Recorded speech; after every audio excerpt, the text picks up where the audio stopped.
Boas pessoal, sejam então bem-vindos ao 11º tutorial de Java.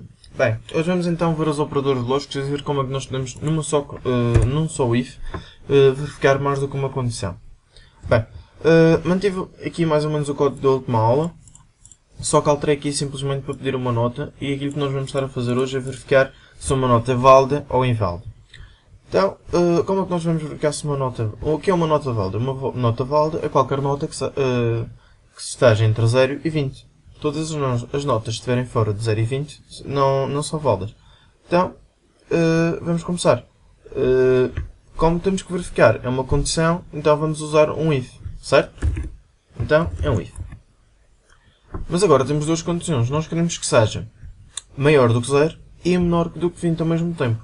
Então, quando nós queremos que seja verificada uma condição e a outra condição, aquilo que nós temos que fazer é usar o i. Então, vamos começar.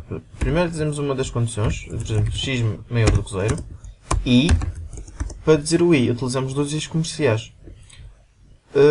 E agora nós indicamos a outra. X tem que ser menor que 20.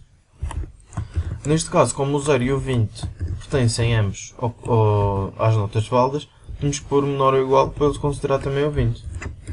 E então aqui, no then, o then é quando nós, nesta parte aqui, a primeira parte, nós temos depois o else, que é quando a condição não é verificada. A parte que é verificada nós costumamos chamar o then. Portanto, aqui no then vamos pôr algo como, vamos dizer ao utilizador que a nota é válida. A nota é válida. Valida. Se não é válida, então a nota é inválida. Portanto, vamos também dizer ao utilizador que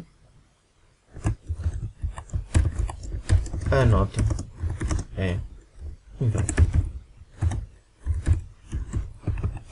Os pontos e vírgulas, aqui acima. Vocês devem ter acabado de reparar que eu desta vez não utilizei as chavetas para indicar um bloco de código. Isto porquê?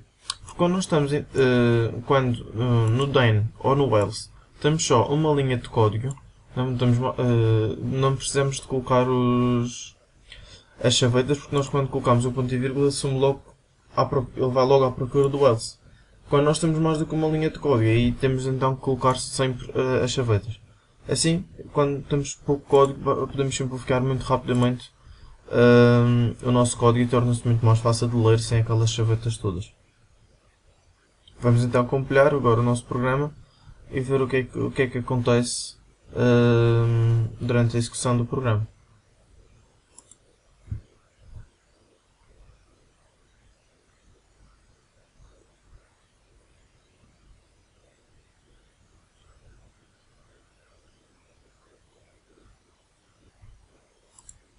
Vamos então inserir a nota. Vamos experimentar aqui um 15. Um 15, ele disse a nota válida. Porquê? Ou seja, nós inserimos o 15, para x, em x tem o valor 15, e 15 é maior ou igual que 0, é. X é menor ou igual que 20, sim, é verdade. Como se os dois são verdade, esta condição toda é verdade, e então ele entra no then e não entra no else. Se eu, por exemplo, colocasse aqui 21, a nota é inválida. Porquê? Apesar desta condição ser verificada, o x ser maior ou igual a 0, porque é maior do que igual, esta condição não é verificada. Como uma das condições não é verificada, então ele entra aqui no else, porque ambas têm que ser verificadas. Bem, mas tínhamos outra maneira de fazer isto. Podemos verificar as notas inválidas e dizer quais são as notas inválidas. Portanto, quais são as notas inválidas? São todas aquelas que são menores do que 0 e todas aquelas que são maiores do que 20. Portanto, novamente com if, como é que nós podemos fazer? Nós queremos, desde que o x seja menor do que 0 ou o x for maior do que 20, nós queremos que indique a nota inválida. Portanto, neste caso, como é uma condição ou a outra, nós queremos usar o ou. Então, vamos começar a escrever a primeira, pode ser x menor do que 0. O ou usamos duas barras verticais, que está ao lado do vosso 1, vocês têm que carregar no shift, carregar na tecla ao lado do vosso 1 e vão encontrar aqui as barras verticais. o x maior que 20. E aqui vamos mandar uma mensagem com algo tipo: a nota é inválida. Se não, a nota é válida. Vamos compilar novamente e vamos ver o que é que acontece. Bem, vou experimentar aqui um 10 e ele diz que a nota é válida. Porquê é que ele diz que a nota é válida? Vamos ver. X é menor do que 0. X tem 10, não é? Então 10 é menor do que 0, não é? E 10 é maior do que 20, também não é. Então ele entra aqui num else. Então está tudo bem. Agora está a pensar. Bem, agora vamos ver o que é que acontece quando a gente insere uma nota que é inválida. Mal ele deixa de crescer e acordo para a vida. Já está. Vamos então compilar e vamos introduzir, por exemplo, 26. Ele diz a nota inválida. Porquê? Então, nós temos x, em x está o valor 26 e ele veio. X é menor do que 26? Não é. Mas x é maior do que 20? É. Então, como esta condição foi verificada, então ele entra aqui. Basta que uma delas seja verificada e que para ele entrar dentro desta condição do dano. Bem, mas isto não permite só juntar duas condições. Nós podemos juntar 3, 4, 5, 6, quantas condições nós quisermos. Desde que sejam sempre interligadas com o conector. E o U. Bem, vamos ver aqui um outro exercício. O meu objetivo é, agora neste momento, eu quero um número que seja menor que par. Eu só quero números menores do que 10 ou maiores do que 15 e que sejam pares ao mesmo tempo.